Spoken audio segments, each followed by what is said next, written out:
Welcome to today's push workout. Just executed this workout. Executed, yeah, I suppose that's it. Just performed this workout. So we're just going to go through it, some rationale, and also a little update on the massing phase.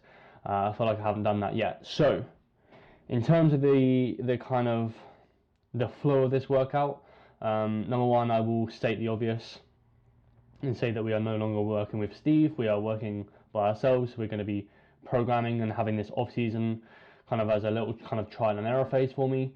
I feel like my kind of programming as a whole has had a major upgrade whilst having more experience with coaching, etc., etc. So basically, we're just going to take the reins and apply it to my own training. Plus, with full-time coaching, I have a lot more time to push into that as well. So we did two kind of sets of the crucifix lat raise. I am going to have an emphasis again on my back. I'm going to have an emphasis on my delts as well. So that's why they're placed at the start of this push workout. It was in the past rotations, it was a tricep dominant kind of workout. I kind of worked out that my triceps are quite a kind of a strong area for me. So putting it at the start of a workout is probably not the best idea, right? So number one thing we're going to do is just push kind of the kind of delts to the start of a workout and on every push session. And again, we're going to hit delts every single workout. So that's what we're going to basically be doing. So two sets there, and then we moved on to a press, and then and we're going to be taking things to failure. I think that's what we're going to be doing for most of this kind of mesocycle, to be honest. Like 2 to 0 RER is probably about right.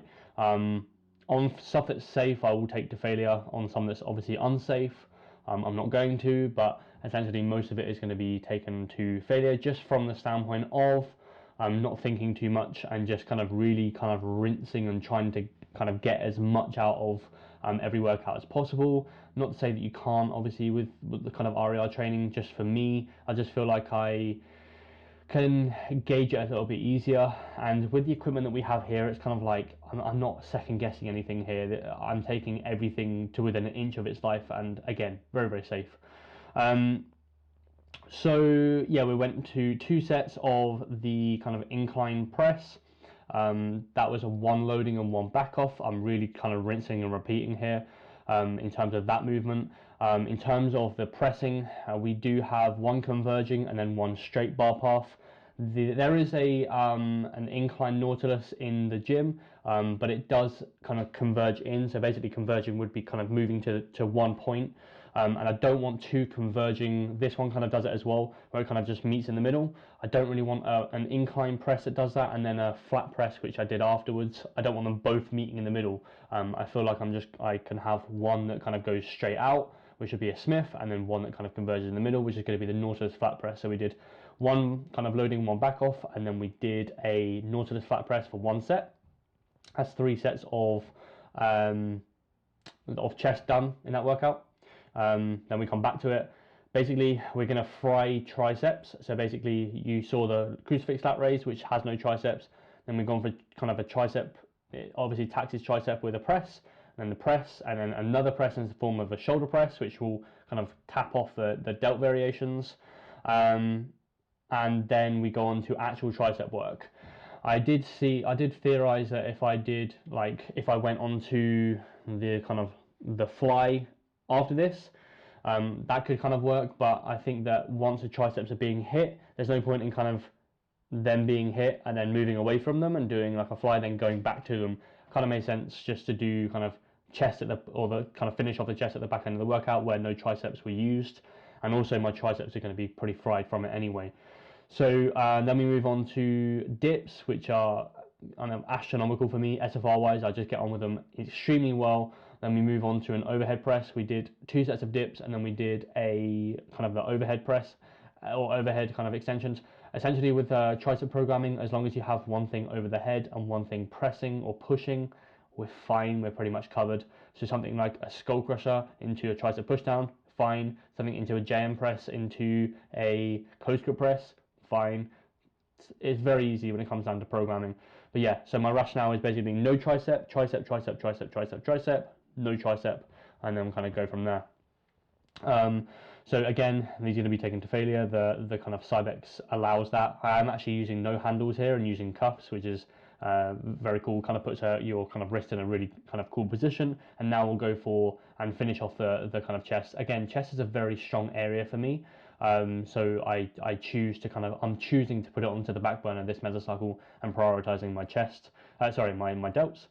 This variation is going to be attacking kind of the kind of clavicle fibers of my chest and not necessarily like my whole portion, just because if I was to kind of be a little bit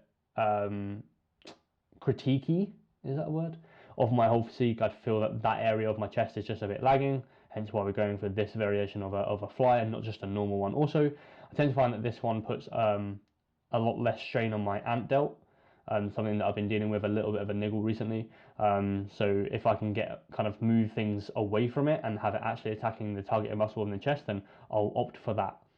We then move on to abs because, again, as stated, a very weak area for me is abs. So we are going to be having it in a crunching variation here, and just rinsing and repeating. The thing that I'm going to be doing here is, instead of increasing in load and doing like the beat the sheet mentality, which I will be doing in most of every single workout, so like for most of them exercises, that'll be the same routine like throughout most of my off season, with the kind of change here and there of movement. I'll be actively trying to beat the sheet in terms of load or reps or both. Whereas here with abs, I feel like nobody's going to be doing like a 200 kilo ab crunch, are they? So I'm going to be using a lot more kind of set progression mentality within ab training. So that's something to bear in mind. We then move on to a leg extension. I noticed I did have the seatbelt in place just so I don't get thrown forward. I do like to come over with my torso just to have that kind of real big focus on the stretch and kind of the contraction of the quad. But essentially we'll be training quads twice per week as prescribed. The split itself hasn't actually changed at all. It's just a bit of a rejig in terms of exercise order to suit my priorities, and that's what you should do. Like if you have a weak area, you should prioritize the weak area. Like you shouldn't, if you see like a weak area, you shouldn't just neglect it and put them, like for example I had delts at the back end of the workout. It kind of made no sense because my delts are weak, and then we are actually going to be training calves. I'm putting this footage in because essentially there's some accountability in place in terms of calf training and also ab training. I know it's boring, but essentially you're not going to have good abs or good calves without training them, right? So there's my accountability. Anyway, that was my push workout. We will go through another push workout soon, but until then, I will speak to you very soon. I hope you enjoyed the start of this vlog. We've gone for a Nunez vibe because he's a fucking gangster.